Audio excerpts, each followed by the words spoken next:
I didn't believe Bruce Lee was as good as he is in his films.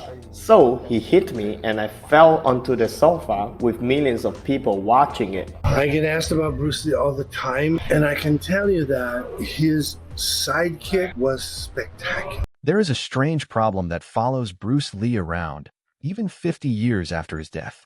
The problem is this: almost everything he did looks like it was staged. Not because it was faked, but because the human body isn't supposed to move the way his did, and our brains reject things that look too clean to be real. A punch that lands before the eye can register the fist moving. A push-up balanced on 2 fingers, done as casually as another man might lean on a table. A demonstration so fast that the cameras of the day genuinely could not record it. For decades, stories about Bruce Lee got passed around gyms and dojos the way ghost stories get passed around campfires, a little bigger each time, a little more impossible. Some of those stories turned out to be exaggerations. But the strange part is how many of them turn out to be true, or close enough to true that the truth is almost as hard to believe as the myth. This is a look at the real record, what was filmed, what was documented, what the people who were actually in the room said happened, and how a 23-year-old martial artist with no formal fame ended up rewriting what audiences believe a human body could do. On August 2, 1964, a Kempo instructor named Ed Parker held the very first Long Beach International Karate Championships, an event he'd organized to put talented martial artists in front of people from the Hollywood film industry. Parker invited a young instructor from Oakland named Bruce Lee to give a demonstration and assigned one of his own students, a young man named Danilo Santo, to look after him for the weekend.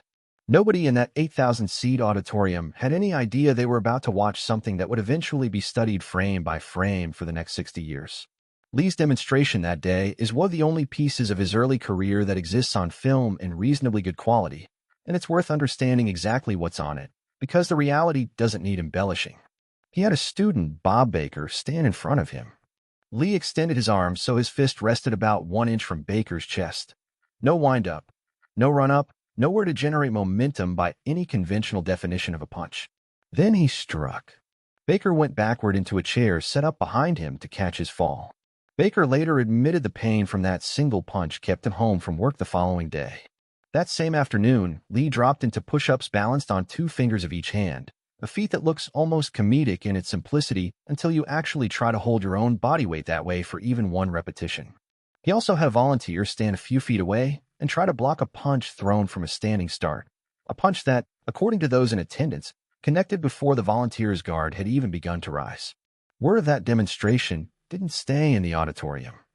The hairstylist Jay Sebring was in the crowd and came away so impressed that he started telling people around Hollywood what he'd seen. Eventually, footage of Lee's demonstration reached a television producer named William Dozier, who was developing a new action series and needed someone who could move in a way audiences had never seen on American television. That footage is, in a very direct sense, the reason Bruce Lee ended up in front of a camera at all.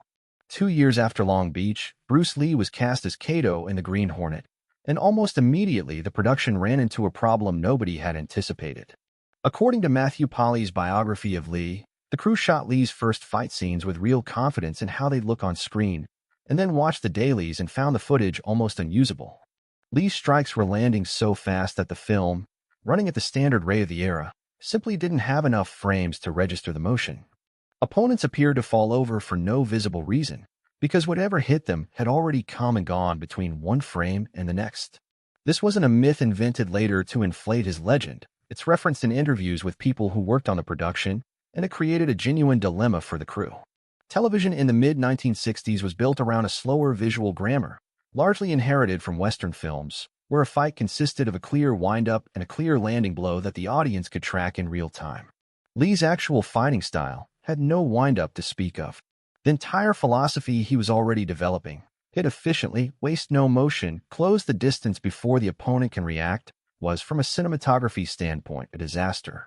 You cannot showcase economy of motion on a format built to showcase exaggeration. The solution the production landed on was almost funny in hindsight. They asked the fastest man on set to slow down. Lee had to consciously restrain his own technique so the story could actually be told to a television audience, and even then, some of the footage still came out as more blur than punch. It's a strange kind of testament, an actor being reined in not because he was doing something wrong, but because he was doing it too well for the technology of his time to keep up.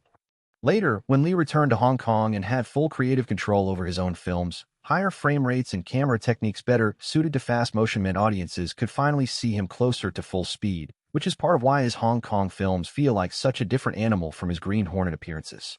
It's worth pausing on how unusual this is as a problem for anyone to have. Directors spend most of their careers trying to make actors look faster and more dangerous than they actually are, using editing tricks, sound design, and camera angles to manufacture the illusion of impact. Bruce Lee's issue ran in the opposite direction. The illusion wasn't the problem. The reality was, not every defining moment in Bruce Lee's life happened in front of an audience or a camera. Sometime in late 1964, in Oakland, California, Lee found himself in a private match that would end up reshaping his entire approach to martial arts, and yet decades later, even the people who were in the room that night can't fully agree on what happened. The broad outline is this: Lee, still in his early 20s, had opened a martial arts school and was teaching Wing Chun and his own emerging system to students of all backgrounds, including non-Chinese students, at a time when many of the older, more traditional schools in San Francisco's Chinatown kept their teaching within the Chinese community. According to some accounts, Lee had also been publicly critical of what he saw as outdated, impractical training methods among the established masters, dismissing rigid stances and rituals as more theater than function. Whatever the exact spark, a martial artist named Wong Jackman, a serious practitioner of Northern Shaolin, Tai Chi, and Xingyiquan, came to challenge him. The fight happened behind closed doors, with only a handful of witnesses, and every account of it disagrees on some detail. Lee's wife, Linda, later described a fight that lasted about 3 minutes, in which Wong tried repeatedly to break off and retreat before Lee eventually brought him to the ground and forced a verbal concession. Wong and at least one other witness insisted the fight actually dragged on for something closer to 20 or 25 minutes, with no clear finish at all. What both sides seem to agree on is that Lee walked away from that fight deeply unsatisfied, not proud of a decisive knockout, but frustrated that a confrontation he expected to end in seconds instead turned into an exhausting, messy scramble.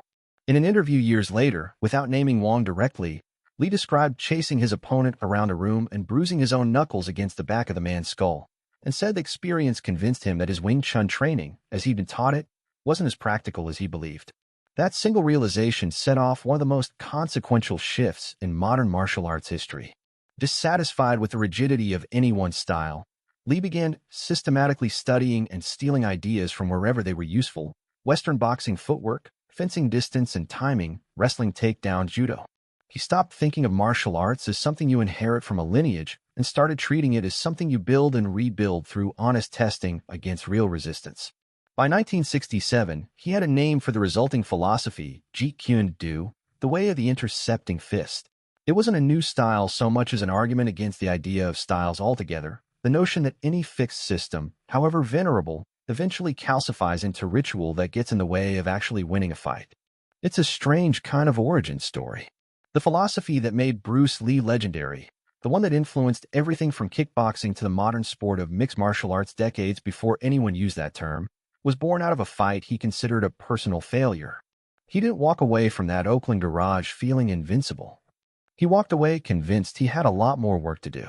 By the early 1970s, Bruce Lee had already built a reputation in the American martial arts community and had a season of television work behind him, but Hollywood still had almost no idea what to do with an Asian leading man. Action heroes at the time fit a very specific mold, and it wasn't one that included a Chinese-American martial artist as the star of his own story. Lee ran directly into that wall twice, in a way that still gets debated by historians today. In 1971, Warner Brothers was developing a new television series about a martial artist wandering the American Old West, a concept that sat squarely in Lee's wheelhouse, since he'd already been sketching out a nearly identical idea of his own, a story he called Assam, later retitled The Warrior. Lee auditioned for the eventual lead role, and by several accounts was seriously considered. Warner Brothers instead cast David Carradine, a white actor with no martial arts training at the time, in the role of a half-Chinese Shaolin monk. One studio executive reportedly defended the decision by suggesting American audiences would struggle to understand Lee's accent. The resulting show, Kung Fu, became one of the most popular series on American television within a year of its premiere. Whether Lee's concept was directly lifted for that show is genuinely disputed, and it's worth being honest about that rather than flattening it into a clean villain story. Lee's widow, Linda, maintained in her memoir that Warner Brothers drew heavily on ideas Lee had personally pitched them. The show's credited creator, a writer named Ed Spielman, had been developing his own version of a very similar concept, a Shaolin monk adrift in the Old West, for several years before Lee's pitch, and there's a reasonable case that two people arrived at a similar premise independently, since the wandering warrior story is an old template in both Western and Eastern storytelling. What isn't disputed is the outcome. Lee, who wanted more than anything to headline his own American production, watched a strikingly similar show become a national hit fronted by someone else, while he was still fighting for roles that treated him as anything other than a background specialty act. Lee's response to that rejection wasn't to disappear. He went back to Hong Kong, where the film industry had no hesitation about putting him front and center, and made The Big Boss, Fist of Fury, and Way of the Dragon in rapid succession, films he didn't just star in but increasingly wrote, directed, and choreographed himself. Those films turned him into arguably the biggest movie star in Asia within a few short years, which is exactly the kind of undeniable box office proof that eventually brought Hollywood back to his door on his own terms. Enter the Dragon, released in 1973, was a project that finally gave Lee what American studios had refused him for years, a real Hollywood budget and the lead role in his own story, with genuine creative input into the fight choreography and the film structure. It was a co-production between Warner Brothers and Hong Kong's Golden Harvest Studio. It became a massive global hit, turning Lee into the first Chinese actor to headline a major Western action film without playing a sidekick, a villain's henchman, or a punchline. He never saw the scale of that success. Bruce Lee died in Hong Kong on July 20th, 1973, weeks before Enter the Dragon's American premiere, at the age of 32. The official medical finding attributed his death to a brain-swelling cerebral edema, following what doctors determined was an adverse reaction to a headache medication he'd taken that day. The suddenness of it, combined with his fame and his image as close to physically invincible, understandably fueled decades of alternative theories and rumor. But the film that made him a permanent icon opened in theaters without him alive to see it, which is one of the genuinely tragic footnotes to an otherwise triumphant story. What happened after his death is, in its own way, just as remarkable as anything he did while alive. Enter the Dragon became a cultural landmark, referenced and studied by action directors for the next 50 years. Fighters across combat sports still study his footwork and his emphasis on economy of motion, the idea that the shortest distance between 2 points, thrown with total commitment, beats a flashier technique almost every time. Jeet Kune's central argument, that a fighter should absorb what's useful from anywhere and discard what doesn't work regardless of tradition, is often cited as a conceptual ancestor of modern mixed martial arts, which didn't formally exist as a sport until nearly 2 decades after his death. Here's the strange thing about going back through the actual documented record of Bruce Lee's life instead of the exaggerated campfire version. The real version doesn't need much help. A punch thrown from 1 inch away that put a grown man into a chair, filmed and preserved for 60 years. A television production forced to ask its own star to move slower because the cameras of 1966 physically couldn't keep pace with him. A private, chaotic fight in an Oakland garage that he considered a personal failure, and that failure becoming the seed of a martial philosophy still taught and debated today. A television pilot he poured himself into, only to watch a nearly identical show become a hit without him, followed by him building an entire career on another continent to prove the doubters wrong. And finally, a film that made him a permanent legend, released to the world just after he was gone. None of that needed a secret training vault or a folklore-style skull-fracturing duel to be extraordinary. The documented version of Bruce Lee's life is already the kind of story that sounds made up the first time you hear it, a young man who was told, repeatedly, that he didn't fit what audiences were supposedly ready for, and who responded not with resentment but with an obsessive, almost scientific commitment to being undeniably, visibly better than everyone doubting him. He didn't get to see how far that legacy would travel. But 60 years later, the footage is still there, still just as hard to believe, and still entirely real. If any of these stories surprised you, that's usually the sign you've been getting the exaggerated version for years, which says less about Bruce Lee needing embellishment and more about how good the real story already was. Let us know in the comments which one of these you'd heard before and which one you're still not sure you believe.